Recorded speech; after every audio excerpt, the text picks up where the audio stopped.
نبی کریم صلی اللہ علیہ وآلہ وسلم نے جب فرمایا کہ حمیرہ میرے لیے بھی کچھ پانی بچا دینا، تو سیدہ عائشہ صدیقہ نے کچھ پانی پیا اور کچھ پانی بچا دیا۔ نبی کریم صلی اللہ علیہ وآلہ وسلم ان کے پاس تشریف لے گئے اور انہوں نے پیالہ حاضر خدمت کر دیا۔ حدیث پاک میں آیا ہے کہ جب نبی کریم صلی اللہ علیہ وآلہ وسلم نے وہ پیالہ ہاتھ میں لیا اور آپ صلی اللہ علیہ وآلہ وسلم پانی پینے لگے تو آپ رک گئے اور سیدہ عائشہ صدیقہ سے پوچھا، حمیرہ تو نے کہاں سے لب لگا کر پانی پیا تھا؟ کس جگہ سے منہ لگا کر پانی پیا تھا؟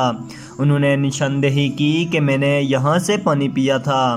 حدیث پاک میں آیا ہے کہ نبی کریم صلی اللہ علیہ وآلہ وسلم نے پیالے کے رخ کو پھیر دیا اور اپنے مبارک لب سے اس جگہ پر لگا کر پانی نوش فرمایا۔ خاوند اپنی بیوی کو ایسی محبت دے گا تو وہ کیوں کر گھر آباد نہیں کرے گی؟ اب سوچئے کہ رحمت للعالمین تو آپ صلی اللہ علیہ وآلہ وسلم کی ذات مبارکہ ہے، اس کے باوجود آپ صلی اللہ علیہ وآلہ وسلم نے اپنی اہلیہ کا بچا ہوا پانی پیا۔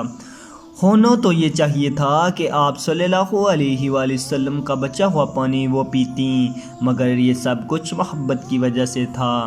امید کرتا ہوں آج کی یہ ویڈیو آپ کو پسند آئی ہوگی۔ مزید ایسی ویڈیو کے لیے ہمارا اسلامک اسٹڈی چینل سبسکرائب لازمی کریں۔ جزاک اللہ۔